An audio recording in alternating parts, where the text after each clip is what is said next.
हा बघा मित्रांनो, मी आता आपल्या ह्या गावरान कोंबड्यांसाठी मी पालक कापून आणला आहे शेतातून आणि हा अशा पद्धतीने टाकलेला आहे। तर पालकसुद्धा हा किती आवडीने खाता बघा, कारण हा गावरान कोंबडी जो असतो आपला, याला हिरवं खाण्याची सवय असते, कारण हा मुक्त संचार असतो।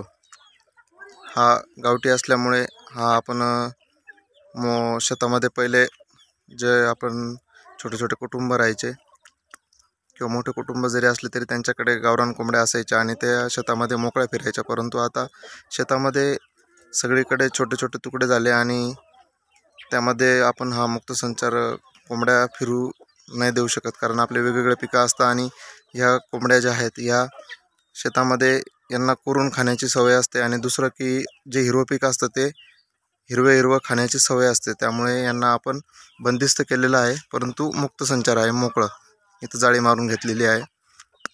आणि हा घास, मेथी घास झाला, पालक झालं, वेगवेगळ्या प्रकारचे पालेदार गवत झाले, हे मी या कोंबड्यांसाठी शेतामधून आणून टाकत असतो आणि ह्या कोंबड्यासुद्धा खूप चांगल्या पद्धतीने खातात मित्रांनो। हे बघा, तुम्ही बघू शकता आता माझ्याकडे ज्या गावरान कोंबड्या आहेत त्यांना मी आता हा शेतातून पालक काढून आणला आणि तो टाकला, तर ते चांगल्या पद्धतीने खात आहेत। कारण आपण धान्य किंवा कोंबडी खाद्य घेऊन यांना टाकून यांचा जो खर्च वाढतो तो कमीत कमी व्हावा, यासाठी आपण हा एक प्रयत्न केला पाहिजे मित्रांनो। कारण पालक हा आपण शेतामध्ये एकदा टाकला आणि तो नंतर कापून या कोंबड्यांना टाकत राहायचं, परत 8-15 दिवसांनी तो पालक परत वाढलेला असतो, म्हणजे त्याच्या 7-8 कापण्या आपण करू शकतो।